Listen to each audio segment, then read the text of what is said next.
Alhamdulillah. Wassalatu wassalamu ala Rasulillah Muhammad ibn Abdillah wa ala alihi wa sahbihi wa man walah. Subhanaka la ilma lana illa ma 'allamtana innaka antal alimul hakim. Rabbi shrah li sadri wa yassir li amri wahlul 'uqdatan min lisani yafqahu qawli, amma ba'du. Alhamdulillah, hari ini kita dikumpulkan kembali oleh Allah Subhanahu wa taala dalam majelis ilmu yang mudah-mudahan membawa banyak kebaikan bagi kita di dunia maupun kelak di hari akhirat. Semoga semakin hari semakin salehah, semakin hari semakin dekat dengan Nabi Muhammad, semakin hari semakin dekat dengan surga. Karena hidup di dunia ini udah ada waktunya. Masing-masing udah punya waktunya sendiri-sendiri sampai datang ajal menjemputnya. Kita masing-masing jalanin hari-hari nih sampai datang ajal menjemput. Yang sukses, yang berhasil adalah orang yang berlalunya waktu membuat dia menjadi semakin dekat dengan Allah Subhanahu wa taala. Mudah-mudahan kita menjadi salah satunya insyaallah. Amin. Namanya orang hidup biasa aja, ada saatnya susah, ada saatnya senang, ada saatnya duka, ada saatnya sukacita, ada saatnya miskin, ada saatnya mampu, ada saatnya sakit, ada saatnya sehat, biasa aja. Enggak apa-apa, enggak apa-apa. Kewajaran sebagai seorang manusia. Ada saatnya dipuja, ada saatnya ditinggalkan. Enggak apa-apa. Ya, gitulah manusia. Namanya juga hidup. Pasti banyak masalahnya. Kalau banyak cucian kotornya namanya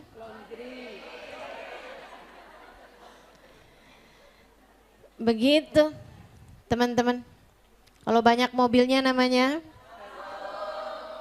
kalau banyak buahnya namanya pasar buah. Baik, seperti biasanya kita akan awali dulu kajian kita dengan membaca niat belajar bersama-sama. Sehingga mudah-mudahan ilmu yang kita dapat pada hari ini jadi ilmu yang bermanfaat. Bismillahirrahmanirrahim. Nawaitu ta'allum wa ta'lim wa naf'a wa intifa' wa tadhkir wal ifada wal istifadah wal hidda ala tamassuk bi kitabillah wa sunnati rasulillah sallallahu alaihi wa alihi wa sallam wa du'a ilal huda wa dilalata alal khair ibtigha'a mardatih wa qurbih wa thawabih wa husnil khatimah ma'al lutfi wal afiyah wa salahil akibah birahmatika ya arhamar rahimin. Ila hadratin Nabi Muhammad sallallahu alaihi wasallam wa alihi washabihi azwaji wa dzurriyyati wa ahli baiti wasallim wa jamil anbiya wal mursalin wa ulqani ajma'in wa nususan sayyidina muhajirin Muhammad bin Isa Fakil Muqaddam Muhammad bin Ali Balawin Sayyidil Ahbab Abdurrahman Asgaf Sayyidil Abdullah bin Abu Bakar Al-Aidarus Fakhril Wujud Asy-Syaikh Abu Bakar bin Salim wa usulim mafhurim tumir sahib ratib wa sahib hadzal kitab Al-Habib Abdullah bin Al-Haddad wa Ahmad bin Zainal Habsyi wa Ali bin Habsyi ثم إلى روح الإمام الغزالي محمد بن محمد الغزالي الطوسي ثم إلى روح سيدنا الشيخ عبد القادر الجيلاني ثم إلى روح أربعة الأئمة المجتهدين ومقلدين في الدين علماء عاملين فقهاء والمحدثين والقراء والمفسرين وسادات الصوفية المحققين أجمعين ثم إلى روح الأولياء التسعة الذين نشروا الدين في بلاد الإندونيسية ثم إلى أرواح jami awliyaillah masyarikil ardi wa magharibiha barriha wa bahriha anallahu yaghfir lahum wa yarhamuhum wa ya'li darajatin fil jannah wa yanfa'una barakatihim wa asrarihim wa anwarihim wa ulumihim wa nafaatihim fid din wa dunya wal akhirah. Al-Fatihah.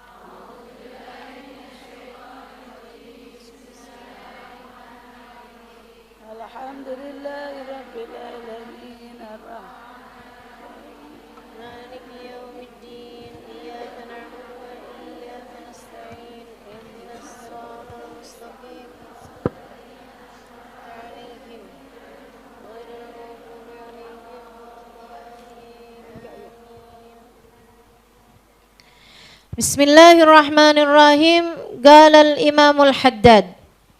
Berkata Imamul Haddad di dalam kitab An-Nasaih Ad-Diniyah, nafa'anallah wa bi'ulumihi, nafa'anallah bi'ulumihi fid dharaini amin. Ucapan beliau di halaman 379 bagian bawah atau 422 yang kitab yang ada terjemahannya atau halaman 624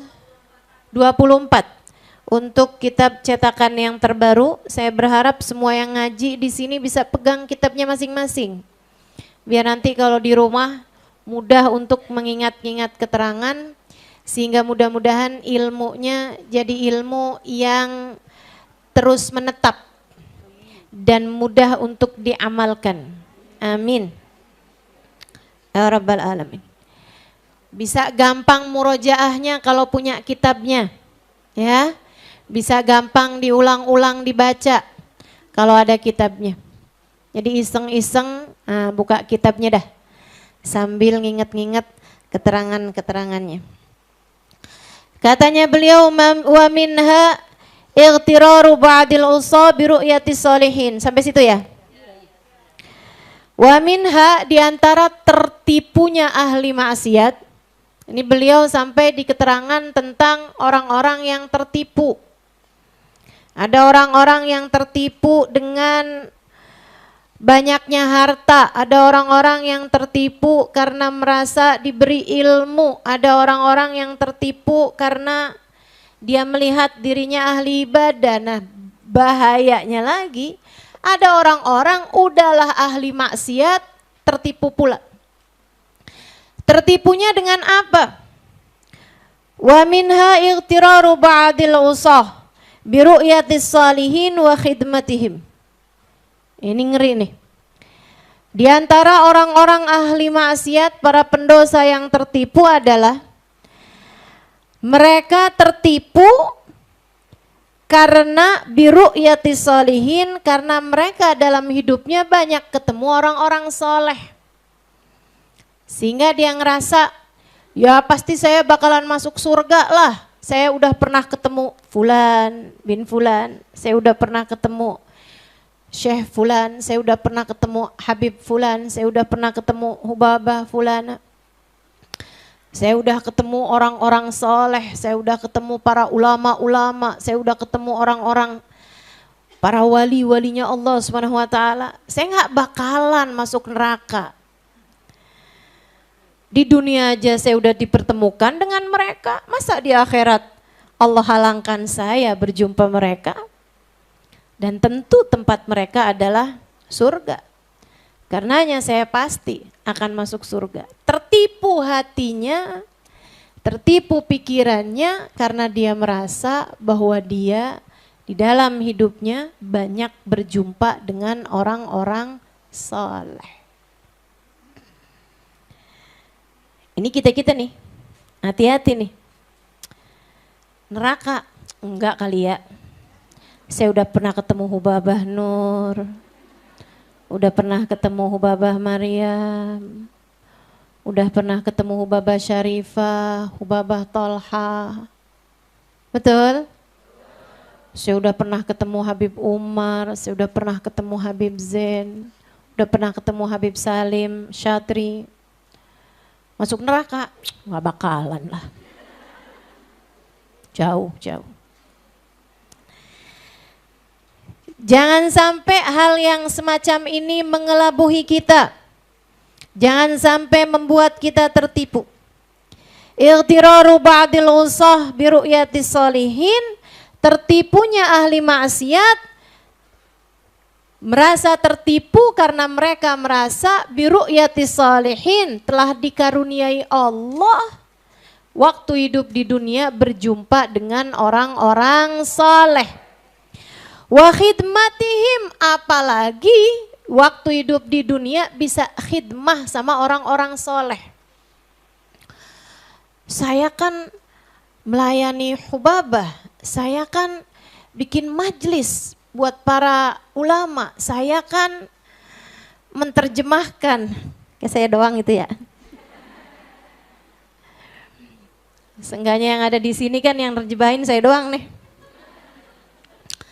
Makanya kajian ini nih, sebelum ditujukan kepadamu, saya tujukan kepada diri saya sendiri. Yang ngajar di sini nih bukan Halimah Ali Idrus. Saya hanya menyampaikan, membacakan kitab yang telah ditulis oleh Habib Abdullah bin Alawi Al-Haddad. Mudah-mudahan semua yang ngaji di sini harapannya bisa mengamalkan ilmu beliau. Bisa dianggap, diakui sebagai murid beliau. Mudah-mudahan di hari akhirat nanti kita dikumpulkan bersama dengan beliau, insya Allah. Ightirar ba'dil awsa bi ru'yatis shalihin, tertipunya sebagian ahli maksiat, para pendosa, karena mereka telah berjumpa dengan banyak orang-orang soleh. Wa khidmatihim, bahkan berkhidmah kepada orang-orang soleh tersebut. Berkhidmah loh ini, bukan cuman ketemu, bukan cuman bertegur sapa, yang bahkan beliaunya sendiri belum tentu lihat. Khidmah, kamu yang bawakan tasnya misalnya, kamu yang setirin mobilnya misalnya, kamu yang ngurusin majelisnya misalnya, kamu yang menyuguhkan makanan baginya misalnya. Segitunya aja belum tentu. Belum tentu.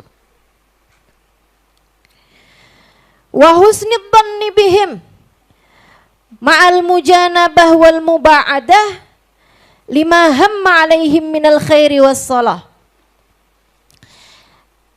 Dan dia ngerasa husnudzon kepada orang-orang saleh, para ulama-ulama, para aulia-aulia tersebut. Dianya husnudzon, yakin saya Baba ahli surga, yakin saya guru saya ahli surga, yakin saya mereka memang ulama-ulama as-salikin alal manhajil qawim, orang-orang yang menempuh jalan yang lurus. Saya yakin mereka bakalan masuk surga, saya yang khidmah juga bakalan dibawa sama mereka. Husnudzon, bagus husnudzonnya. Tapi ma'al mujanabah wal muba'adah, dia menjauhi, dia meninggalkan urusan-urusan yang penting yang diajarkan oleh gurunya, yang sudah ditempuh oleh orang-orang soleh tersebut, minal khair, dari kebaikan, wassalah, dan kesalehan. Gurunya bangun malam tahajud, dia boro-boro, subuhan aja hampir kelewat. Gurunya nggak ngikutin hawa nafsu. Orang-orang soleh yang dia pandang mengerjakan segala sesuatu berdasarkan dengan ilmu, berdasarkan dengan cahaya yang terang, cahayanya baginda Nabi besar Muhammad. Dia ngerjain segala sesuatu pakai hawa nafsu. Dikit-dikit apa yang punya gurunya dipoto, diupload. Alhamdulillah nikmat hari ini bisa berkhidmah kepada beliau. Apa urusanmu? Guru-gurumu mengerjakan segala sesuatu pakai cahaya. Cahayanya Nabi Muhammad sallallahu alaihi wasallam. dan kamu mengerjakan segala sesuatu pakai dorongan hawa nafsu, kemudian kamu yakin di hari akhirat kamu akan bersama dengan mereka, padahal perbuatan kamu sangat jauh dari perbuatan mereka, jangan tertipu. Jangan tertipu. Jangan tertipu. Bu, jangankan khidmah, yang jadi istrinya Nabi, kalau kerjaan mereka nggak sama nabinya, nggak jadi apa-apa. Nabi Lut, Nabi Nuh, manusia paling mulia pada zaman tersebut. Di zamannya Nabi Nuh, orang paling mulia adalah Nabi Nuh. Jangankan cuman sekedar dekat, jangankan cuman sekedar ngurusin makanannya pada suatu hari, jangankan cuman sekedar bawain barangnya pada suatu waktu. Bahkan yang satu selimut dengan beliau, istrinya kurang dekat apa? Istrinya seorang nabi, teman-teman. Istrinya seorang nabi. Masakin buat nabi tersebut. Punya anak barengan sama-sama. Sang istri mengatakan bahwa ini adalah anak saya. Sang suami yang manusia paling utama pada zamannya mengatakan bahwa ini adalah anak saya. Segitunya. Kalau nggak sama amal ibadahnya, yang satu menuju surga, yang satu menuju neraka. Kamu mau tertipu dari apa? Sudah Allah Subhanahu wa taala kasih contoh istri Nabi Nuh, istri Nabi Lut yang Allah Subhanahu wa taala jadikan minal halikin, salah satu dari orang-orang yang akan dibinasakan Allah di akhirat nanti. Kamu cuman baru bisa lihat wajah mereka. Kamu cuman bisa ngasih hadiah. Berapa banyak juga kepada mereka. Bagaimana mungkin kamu merasa begitu berjasa? Bagaimana mungkin kamu merasa begitu sama? Enggak sama, enggak sama. Hati-hati. Hati-hati. Saya banyak berjumpa dengan orang soleh. Saya banyak berjumpa dengan perempuan-perempuan solehah. Saya banyak berjumpa dengan ulama-ulama. Saya yakin kalau dibandingin sama kamu saya lebih banyak.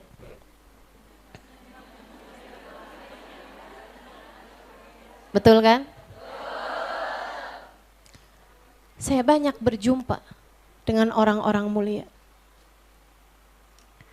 Satu hari saya baca satu tulisan dari seorang ulama yang membuat saya ketakutan setengah mati. Penyakit orang yang dekat dengan orang soleh, penyakit yang sangat berbahaya bagi seseorang yang dekat dengan para walinya Allah Subhanahu wa taala, para kekasih Allah Subhanahu wa taala, adalah merasa diri jadi bagian dari mereka. Merasa diri jadi bagian dari mereka. Hanya karena kamu ketemu sama mereka bukan berarti kamu bagian dari mereka. Hanya karena kamu menerjemahkan mereka bukan berarti kamu adalah salah satu di antara mereka. Bukan berarti karena kamu telah diizinkan Allah, telingamu mendengar suara mereka, kamu adalah bagian dari mereka. Tidak, kecuali kamu menempuh jalan yang sama. Tidak, kamu bukan bagian dari orang soleh, kecuali jika dosa-dosa yang mereka tinggalkan tidak ada pula dalam catatan amal perbuatanmu. Tidak. Jika hati, kemampuan menata hati yang mereka punya tidak ada dalam dirimu. Meskipun kamu sudah banyak melihat, berjumpa, bahkan berkhidmah dengan orang-orang saleh, salehah, dengan para wali sekalipun, bahkan dengan para nabi sekalipun, kamu bukan termasuk dari mereka. selagi yang memimpin mereka adalah ilmu dan cahaya, sedangkan yang memimpin dirimu ada hawa, nafsu, dan ambisi duniawi. Kamu pikir sama orang yang matanya dipakai buat baca Al-Quran dengan orang yang matanya dipakai buat nonton drakor?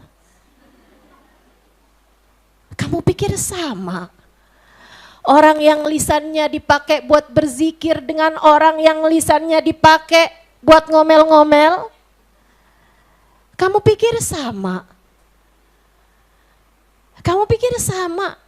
Orang yang setengah mati menjaga hati untuk tidak suudzon kepada siapapun dengan kamu. Yang ngelihat siapapun berasa diri, merasa lebih baik dan suudzon kepada semua orang. Enggak sama teman-teman, enggak sama. Hati-hati. Jangan sampai karunia yang Allah beri kepada kita berupa perjumpaan kita dengan orang-orang soleh menghalangkan kita dari yang semestinya kita dapat dari berkumpul dengan orang soleh kelak di akhirat nanti. Orang yang sewaktu hidup di dunia ketemu sama orang soleh, tapi di akhirat nanti nggak bisa barengan sama mereka, itu nyeselnya lebih besar daripada orang yang memang di dunia nggak pernah ketemu sama mereka, di akhirat nggak bisa barengan sama mereka.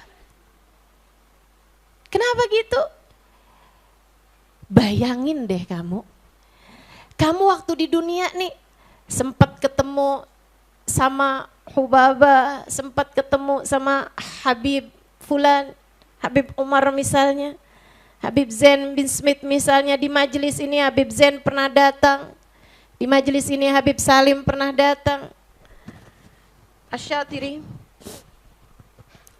Saudaraku sekalian saya muliakan, Hubaba orang-orang mulia datang ke majelis ini. Kamu pandang wajah-wajah mereka, bakalan nangis lebih kenceng jika di akhirat nanti kamu tidak bisa bersama dengan mereka. Bakalan nangis lebih kenceng, lebih susah, lebih pedih tangisanmu jika di akhirat nanti kamu tidak bisa berkumpul bersama dengan mereka dibandingkan dengan orang yang di dunia memang gak pernah ketemu sama mereka. Dia akan berpikir, ya Allah, padahal saya sudah pernah sedekat itu. Ya Allah, padahal tangannya sudah pernah saya sentuh.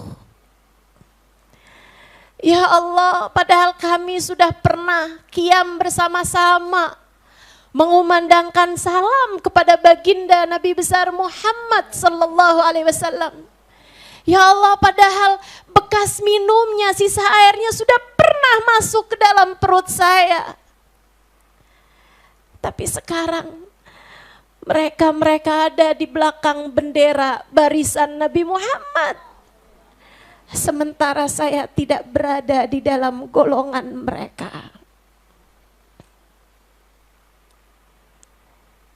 Hati-hati, hati-hati, hati-hati. Pengen barengan, ikuti jalan mereka. Jangan tertipu dengan pertemuanmu dengan orang-orang soleh. Orang-orang soleh mengajarkanmu. Orang-orang soleh mengajarkanmu sesuatu. Ambil pelajarannya. Ikuti jalan mereka. Kamu layak. Sesudah kebersamaan di dunia, Allah lanjutkan dengan kebersamaan di akhirat. Tapi kalau di dunia hanya berbangga dengan berjumpa, hanya berbangga dengan bisa salaman, hanya berbangga bisa dapat sesuatu dari mereka, apalagi berbangga karena saya udah bisa ngasih ini, udah bisa ngasih itu sama mereka misalnya, dari hajat-hajat duniawi yang tidak seberapa itu, Saudariku sekalian yang saya muliakan, tanpa kamu mengikuti jalannya, jangan salahkan siapa-siapa. Jika penyesalanmu di akhirat akan menjadi lebih besar daripada mereka yang bahkan tidak pernah berjumpa dengan orang-orang mulia tersebut. Mudah-mudahan Allah jaga hati kita. Mudah-mudahan Allah jaga hati kita. Amin.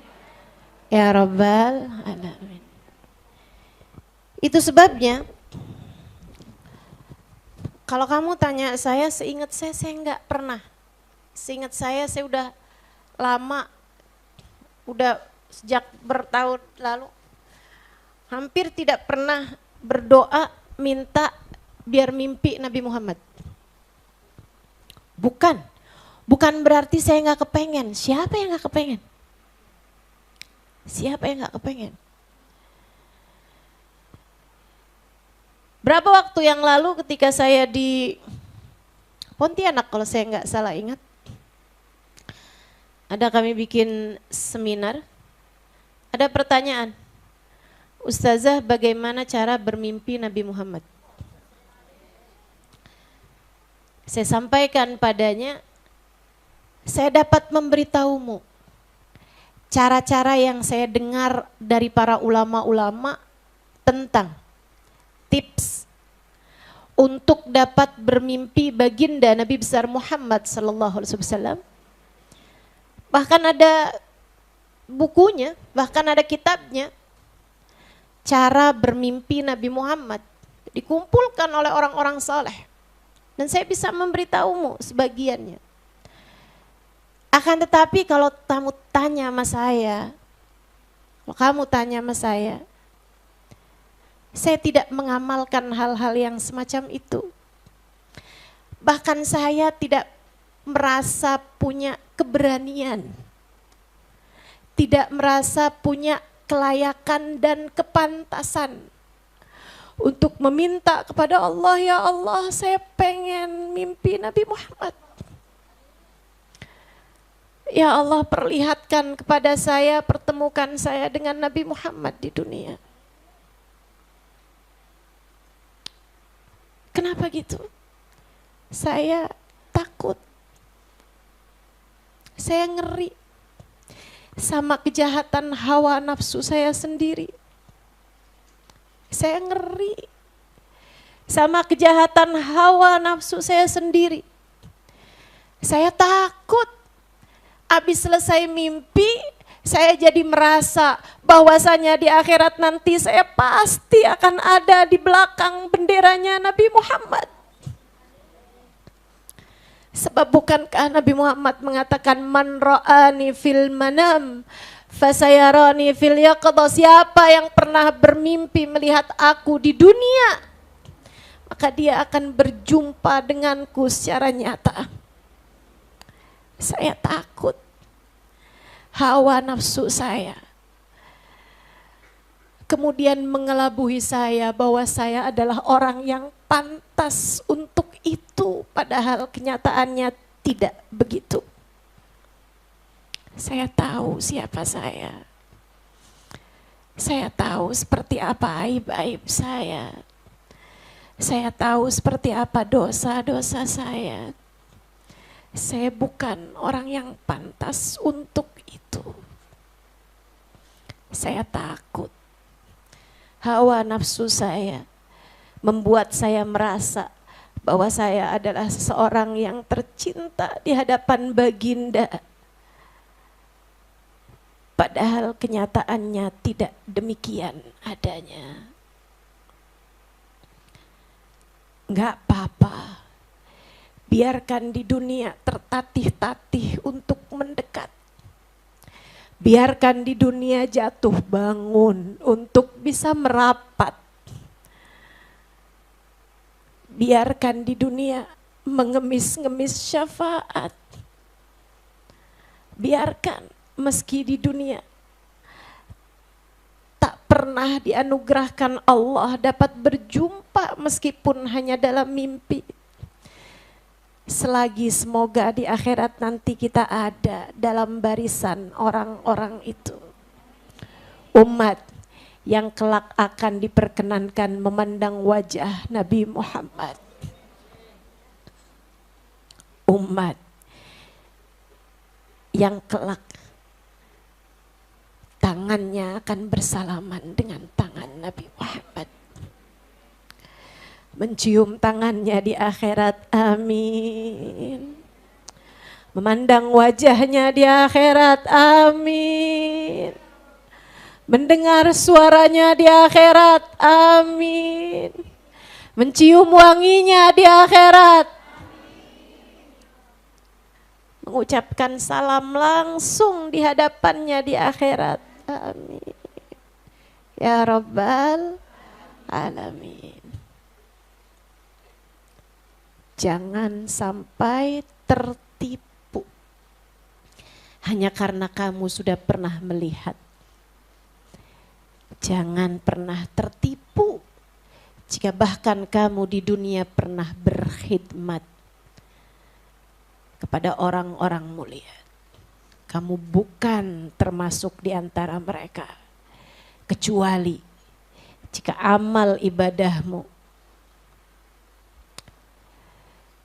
tidak jauh dari amal ibadah mereka, kecuali jika kamu menjauhi dosa sebagaimana mereka juga menjauhi dosa, kecuali jika akhlakmu mirip dengan akhlak mereka, kecuali jika hatimu, rasa hati yang ada di dalam dirimu juga mirip dengan rasa hati mereka. Itu yang harusnya kita minta. Itu yang harusnya kita minta.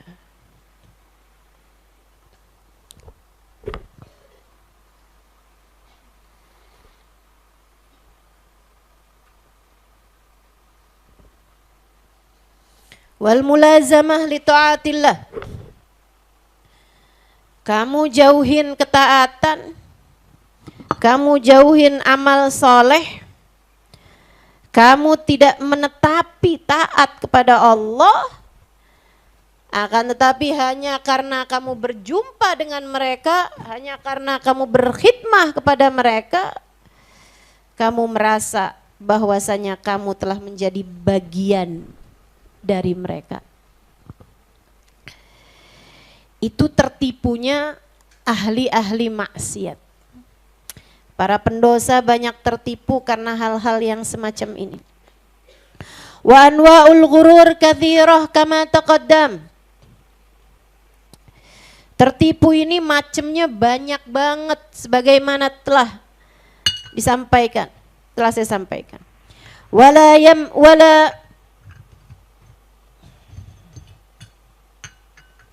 Wala yunajji minha illa ruju'. Tidak ada yang bisa menyelamatkan seseorang dari ghurur, dari ketertipuan. Illa ruju' ilallah, kecuali dengan senantiasa kembali kepada Allah. Wal ittikal ala mahdi fadlih wa karamih, dan bertawakal, menyerahkan diri seutuhnya, berharap hanya kepada anugerah dan kedermawanan Allah.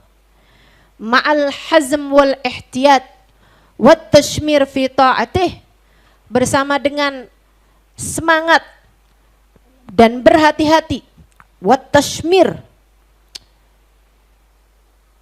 bergegas, fi ta'atih, dalam melaksanakan taat kepada Allah, wal jid wal ijtihad fi ibadatih, sungguh-sungguh dan berjuang dalam ibadah pada Allah Subhanahu wa taala, wa ma'ajtinab maksiatih, dan bersama dengan menjauhi kemaksiatan pada Allah Subhanahu wa taala. Wa syukur lahu ala dzalik, dan dengan mensyukuri atas hal tersebut, ma'al i'tiraf bi ghayatit taqsir anil qiyam bi aqalli syai'in min wajibi haqqih, bersama dengan hatinya merasa bahwa dirinya masih sangat sembrono dalam melaksanakan hal tersedikit dari kewajiban melaksanakan haknya Allah Subhanahu wa taala. Wa ma'amulazamatil inkisar, dan juga hatimu itu Jagain agar senantiasa dalam ingkisar, dalam patah hati, merasa diri nggak pantas, merasa diri nggak layak, putus cinta, ingkisar. Wa nihayatil iftigar ilaih, dan juga merasa dirinya sangat memerlukan Allah Subhanahu wa taala. Wa ma'a dawamit tadarru' wad du'a. Biar enggak tertipu, kamu juga harus senantiasa merendahkan diri kepada Allah. Munajat kepada Allah, ya Allah tolong bimbing, ya Allah tolong bimbing, ya Allah tolong bimbing.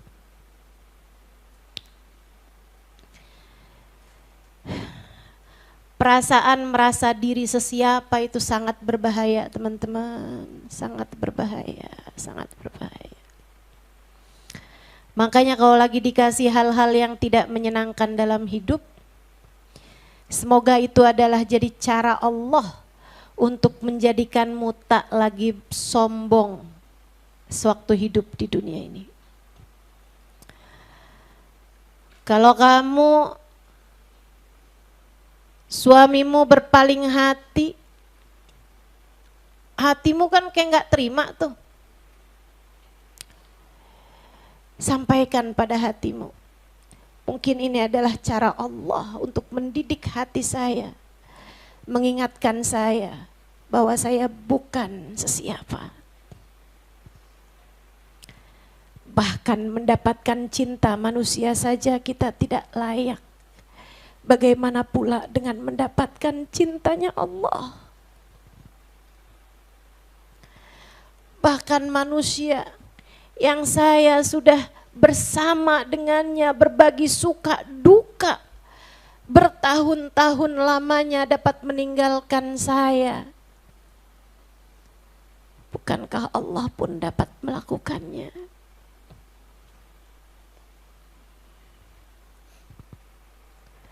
Kalau kamu lagi dikasih sakit, semoga itu jadi sarana untuk mengembalikanmu kepada kerendahan diri.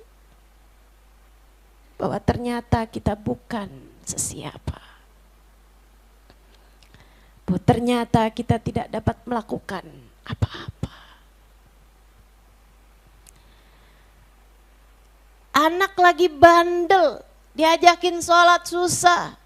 Enggak dengar ucapan-ucapanmu. Jadikan itu sebagai sarana untuk ingkisar.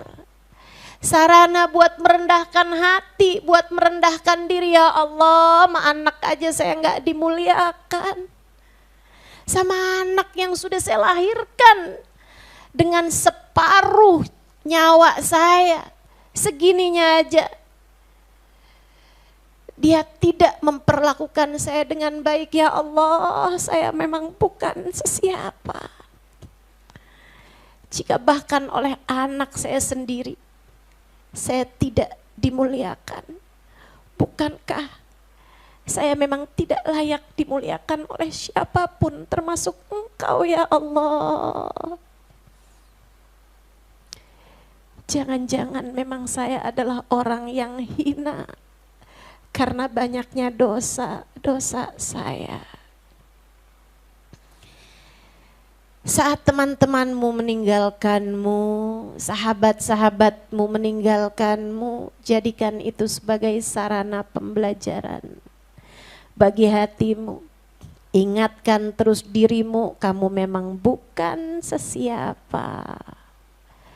Kamu memang bukan siapa-siapa. Kamu memang bukan siapa-siapa. Siapapun dapat meninggalkan kita.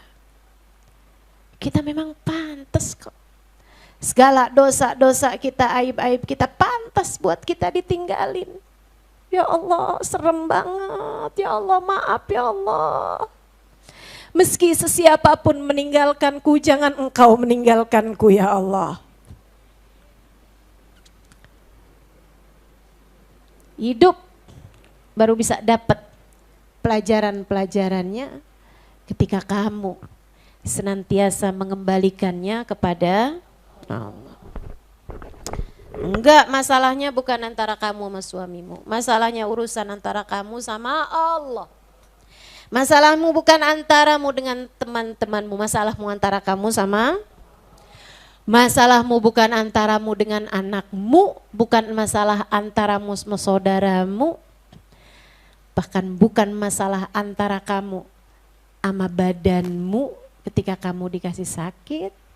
Masalahmu adalah antara kamu sama Allah. Jalla jalaluhu wa ta'ala azamatu. Tetaplah merunduk, tetaplah merunduk.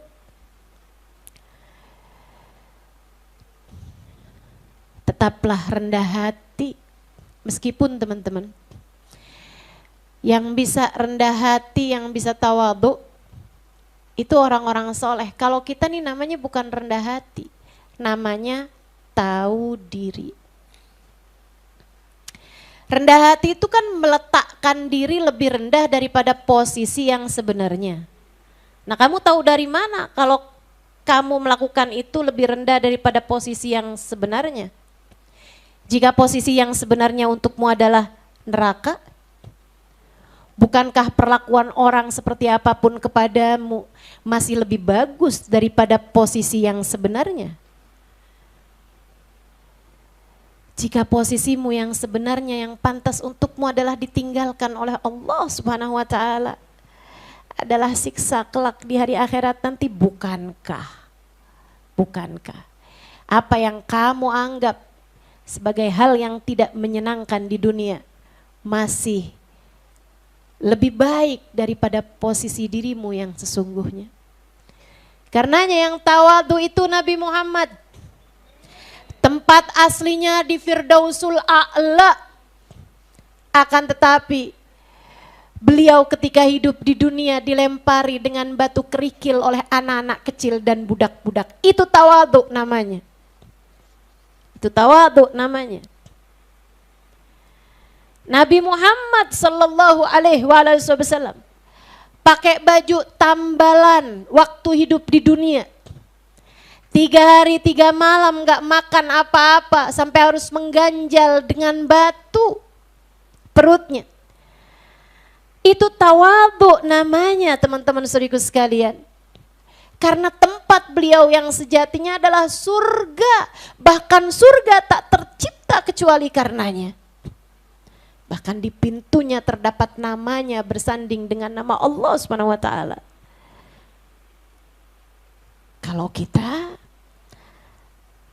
Kalau tawadhu, jangan-jangan bukan tawadhu, akan tetapi tahu diri. Karena semerendah apapun kita di atas muka bumi ini, bisa jadi posisi yang sesungguhnya lebih rendah daripada itu. Merunduklah terus, belajarlah untuk terus menunduk.